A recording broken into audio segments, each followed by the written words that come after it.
जीत के चले जाते हैं।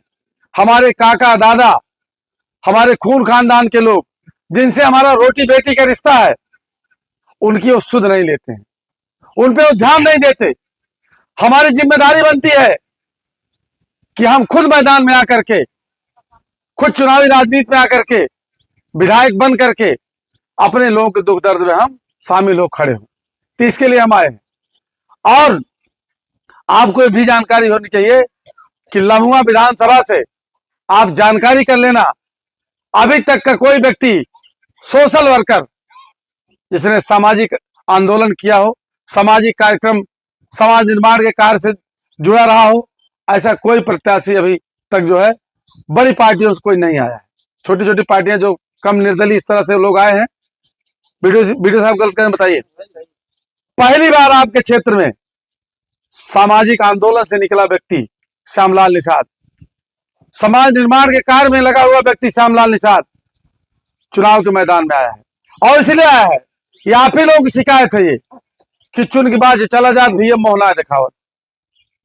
वो आपके वोट से अगर कोई चुन के जा रहा, हम चुन के जा रहे हैं, तो हमारी जिम्मेदारी बनती है कि आपके दुख दर्द में, आपकी पीड़ा प्रताड़ना में, आपके सत्ता में भागीदारी दिलाने के लिए हम संघर्ष करें।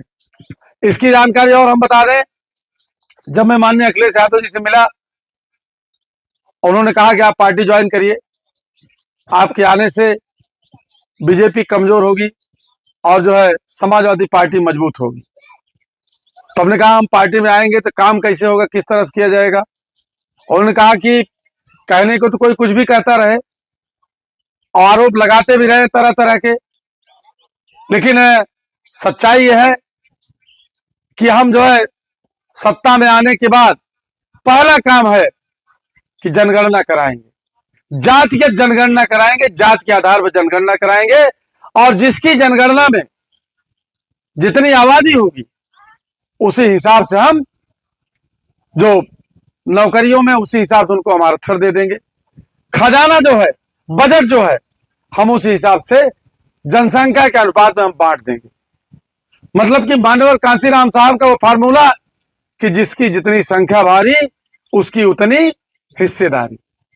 और चुनाव में भी, टिकट में भी उन्होंने कहा कि हम पीडीए जो है वो माननीय कांशीराम साहब के फार्मूले पे काम करेगा, जिसकी जितनी संख्या भारी उसकी उतनी हिस्सेदारी। माननीय कांशीराम साहब का बहुजन, माननीय अखिलेश यादव जी का पीडीए लगभग सेम है, उसमें कोई अंतर नहीं है। तो तमाम तरह की बातें कही जाती हैं, तमाम तरह की बातें बीजेपी के द्वारा नफरत फैलाने के लिए कही जाती हैं, लेकिन हमको उसमें नहीं आना है। तमाम झूठ बोलती है बीजेपी।